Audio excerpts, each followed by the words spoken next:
जय श्री राम भाइयों। मैं महामंडलेश्वर डॉक्टर मोहनानंद शास्त्री रामानंद आश्रम से। प्रश्न है, श्री राम बड़े या उनका नाम बड़ा है?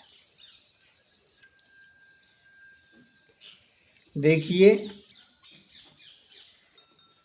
राम से राम का नाम बड़ा है।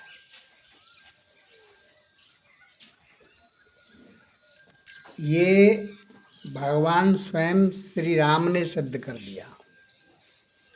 कैसे?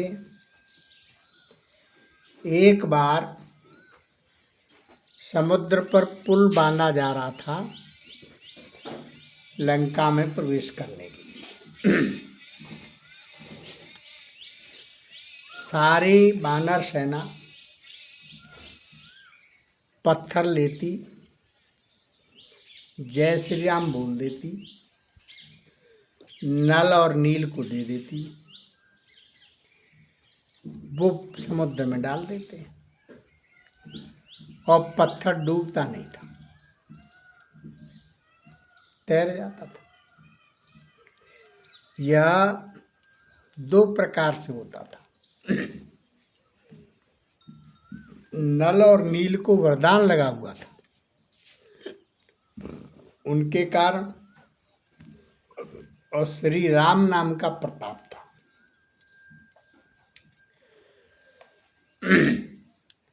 भगवान श्री राम ने विचार किया कि ये मेरे नाम से पत्थर तैर रहा है, अब मैं देखूं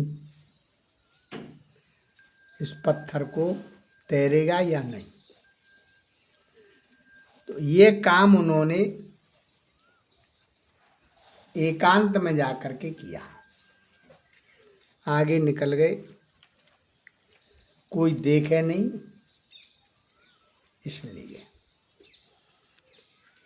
लेकिन हनुमान जी की दृष्टि सदा स्वयं श्री राम के चरणों में रहती है।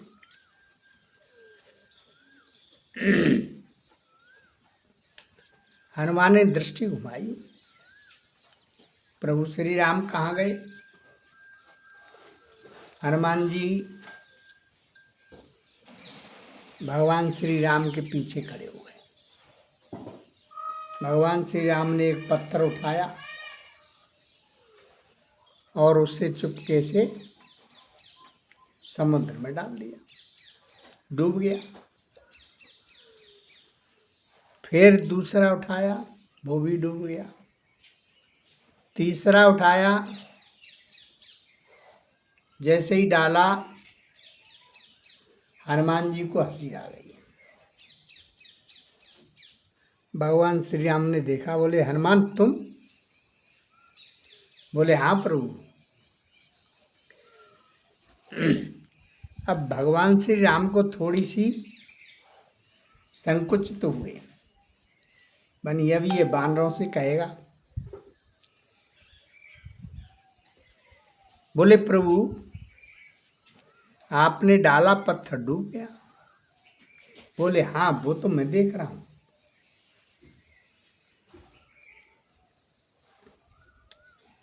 बोले भगवान एक बात बताइए, आप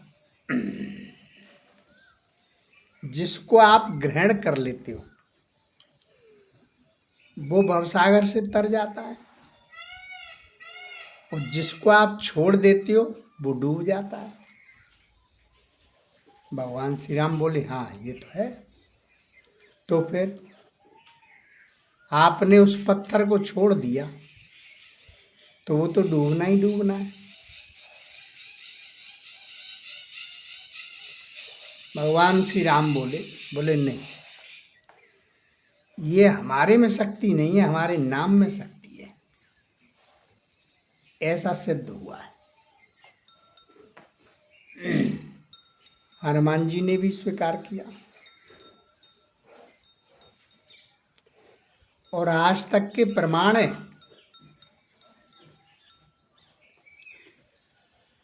जिसने राम को ग्रहण नहीं किया, वो मिट गया, वो डूब गया। जैसे अभी रावण को लेते हैं, रावण ने भगवान श्री राम दर्शन देने सामने पहुंच गए, फिर भी उसने भगवान श्री राम को स्वीकार नहीं किया, धनुष बाण लेकर के लड़ने के लिए आ गया। तो जो भगवान को ग्रहण नहीं करता या भगवान जिसको ग्रहण नहीं करते, उसका तो पतन निश्चित है, वो तो डूबना ही डूबना है।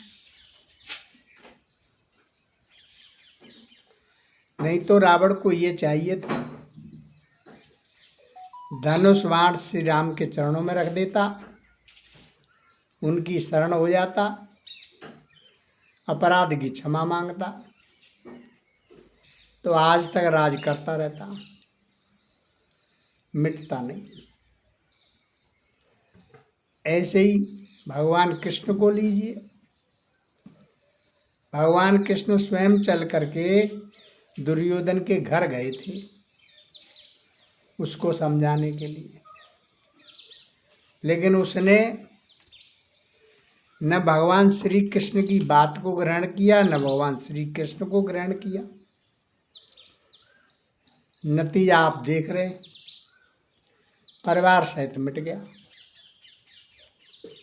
तो जो भगवान श्री राम को, यानी कहने का है श्री कृष्ण को, परमात्मा को स्वीकार नहीं करता, ग्रहण नहीं करता, या भगवान जिसे छोड़ देते हैं, वो तो निश्चित है कि डूबता ही डूबता है, उसे तो तीनों लोकों में कोई बचाने वाला नहीं है। तो अब आपकी समझ में आ गया होगा कि श्री राम का नाम बड़ा है या राम बड़े।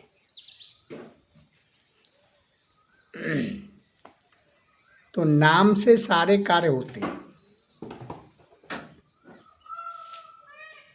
आपने राम को देखा नहीं, राम का नाम लेते हो, और राम के नाम लेने से ही तर जाते हो, महान बन जाते हो। भक्तों में गिनती हो जाती है आपकी।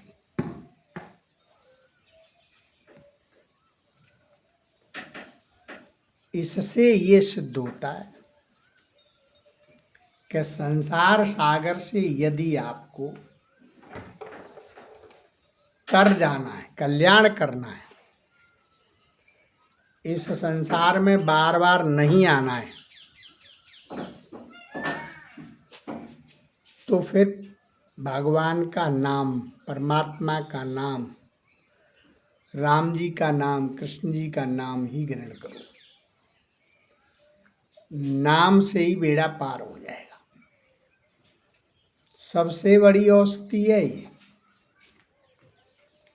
जितने भव रोग हैं, संसार की सारी बीमारी